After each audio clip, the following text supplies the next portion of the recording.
Morning, folks, and welcome to the channel. With the NUN sequel coming out in just a couple of days, I've been asked to do a quick recap of the first NUN movie. Full disclosure, folks, I didn't like the first NUN movie. Apparently, not a lot of people did. It really makes you wonder why there's a part 2. No, it doesn't. And a second bit of disclosure, every time I have tried doing my thing on this channel with a Warner Brothers horror movie, and there are a lot of them, they've slapped a copyright claim on me. And that means in addition to the billions they bring in annual gross profits, they also want to claim the 13 cents per 1,000 views my little reviews get. I have no doubt whatsoever they're going to do the exact same thing with today's little rapid recap, so I'm going to get my money's worth. Having said that, if you would prefer an unbiased, straight-up plot recap from one of the bigger, more popular, more passionate about horror channels... This is called The Last Voyage of the Demeter? I will not be offended. Otherwise, here is a rapid recap of 2018's The Nun. Right, so the movie opens in Romania in the early 1950s at the world's cleanest, cobweb-free monastery, Saint Spotless of the unrealistically immaculate sisters. And they are experiencing a bit of a haunting. As far as I can remember, at least 2 nuns live there, and the story kicks off with that overused effect with one of the nuns getting dragged down the hall after trying to retrieve a Christian relic. And after watching her nun friend get dragged off into the darkness, the second nun grabs the relic off the ground and then hangs herself outside. The following morning, a delivery guy named Frenchie finds her swinging above the stairs. And then the Vatican finds out, as they inevitably do in these kinds of movies, and they tell Father Burke to take a rookie nun named Sister Irene to Romania with him to see what's what. They head to Romania to meet Frenchie, the delivery boy, not a church official or local politician, and Frenchie somehow has an accent from 4 different countries at the same time, and none of them are France. And things get even more confusing when he tells everyone he's actually French-Canadian because there's no Canadian in his accent either. So Frenchie hits on Sister Irene immediately, even though she looks about 11 years old. And you might be thinking this kind of behavior is not appropriate given the circumstances. But 2 seconds later, when Frenchie protests having to take them to the monastery himself, she persuades him with a bit of a flirt. And that means these characters aren't confused at all. The writers are. And then, as you've seen in Nosferatu and Dracula and 37 other movies, Frenchie takes them as far as the horse allows them to go before it gets too spooked to continue. And as they're walking and talking the rest of the way, Frenchie's accent has gone from changing every few minutes to changing every 3 to 4 words. But it's charming and not distracting in the least. And he leads them down the stairs into the cold storage unit where he left the nun's body a couple of weeks back. But, in fairness, respect for the dead wasn't invented in Romania until the early 1960s.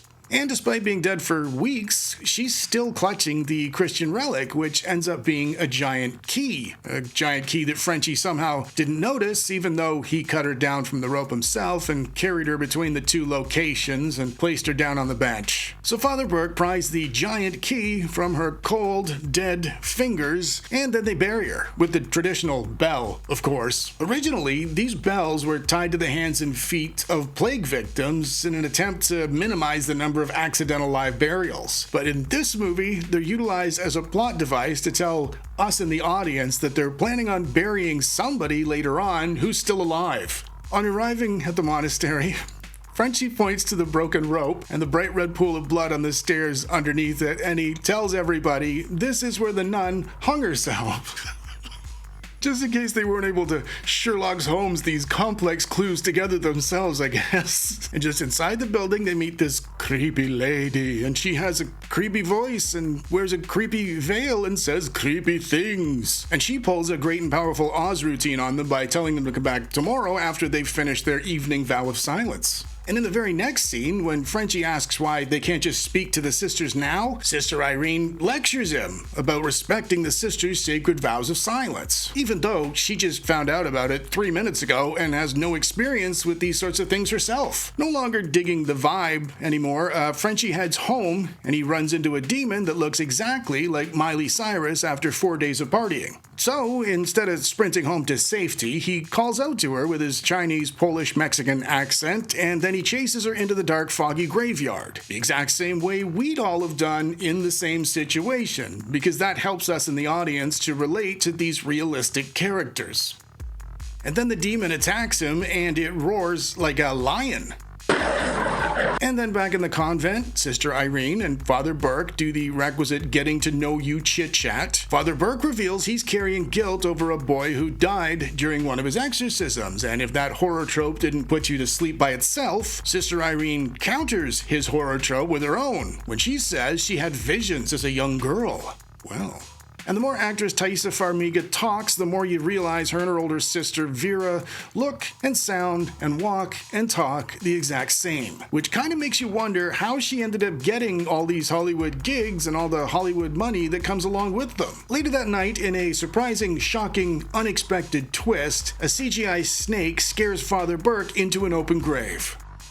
And somehow it immediately turns into a closed-over grave, but Sister Irene rescues him after one of her visions leads her to find his little bell, and they go back to the abbey the next morning, and Sister Irene learns that all the nuns there pray in a non-stop 24-hour-a-day, 7-day-a-week shift to help keep the evil away. And if this method is actually effective, at least it proves God really does have a sense of humor. Then one of the nuns dumps an unbelievable amount of background information all over us in the form of a spontaneous, lighthearted conversation, and normally I would summarize the information and convey it to you in the most entertaining way possible. But there's way too much of it, and it's all super duper boring, so you're welcome. All that matters, I suppose, is the demon in this movie is named Valak, and the creepy woman from earlier with the creepy voice and the creepy veil who says creepy things died a very long time ago. Now don't forget, everyone, this is very scary stuff, and you should be scared by it. Meanwhile, our pal Frenchie is having a drink, and the bartender is even creepier than the creepy woman was because his accent doesn't come from any country on this entire planet, and that could mean aliens. Eventually, Sister Irene's attacked by none other than Valak, the Halloween costume. And after being attacked, she goes to pray with the rest of the nuns, but when Frenchie and Burke show up, Sister Irene realizes there are no other nuns. Scary stuff. Then another one of the Halloween costumes has a go at Father Burke's leg, so he holds a cross against it, and the cross catches on fire, so the Halloween costume catches on fire. And then Frenchie shoots it with a gun. And if any of you are confused by the fact I just told you none of the nuns were really there, but they all just wrestled one and dropped it with a shotgun shell anyways, don't get mad at me. I'm trying to make this entertaining. Oh look, there's some puppies. And then Sister Irene goes all spread-eagled starfish on the floor. Good thing the place is immaculate, I suppose. And Father Burke waves his magic wand and magics her into a real nun. And they all head downstairs together with the huge key from earlier, and it opens up a chamber that contains a vial full of Christ's blood. So Father Burke puts the vial around Sister Irene's neck because she's the only one capable of wearing it, even though he's the one who just magicked her into nunhood on the floor upstairs 11 minutes ago. It worked out really well. She asked him to do that. So he can make somebody into a nun, but he can't... Somebody help me out in the comments. Then they all wander about for a bit by themselves, because what else are you going to do in this situation? And Sister Irene ends up standing in the middle of a huge pentagram without noticing she's done it. So obviously her supernatural visions are more reliable than her actual vision. Then Frenchie walks in, and it all goes a bit Silent Hill for a minute, except they're nuns instead of nurses, and none of them can dance or give me the tingles. And as shocking as this might be to hear, Frenchie discovers Sister Irene's been possessed by Valak, even though she's still wearing a fishbowl full of the Son of God's blood. Blood's probably past its best before date. It's been like 2,000 years. And then Valak threatens him with a shotgun and calls him a Frenchman. People can't even write demons anymore. Sorry.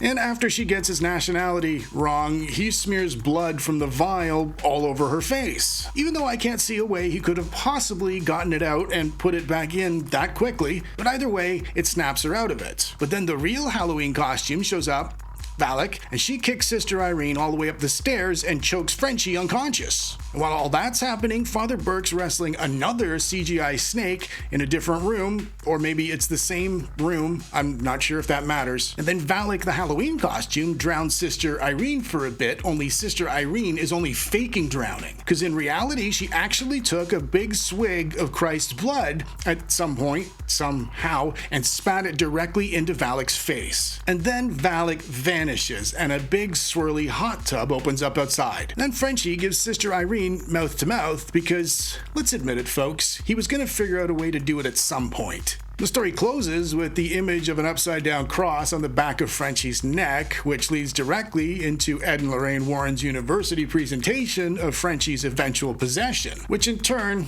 obviously, kicks off the multi-billion-dollar Conjuring franchise, which is a series of films based on stories told by the late Ed and Lorraine Warren. And these are stories that would have been terrifying and afterlife-affirming if any of them had even an iota of truth to them. And there you have it, folks. A rapid recap of The Nun to get you all primed for what we've been guaranteed is going to be the greatest, scariest horror sequel to ever hit the big screen. And if you end up watching part 2, let me know what you thought about it in the comments. I have misplaced my sarcasm before. Maybe I'm wrong. And coming up next on the channel, if you're interested, is 2023's The Boogeyman, another film David Dastmalchian has assured us is going to be terrifying. And obviously we can take his recommendations because in real life he's a huge horror fan. He did also say The Last Voyage of the Demeter was going to be terrifying now that I think about it.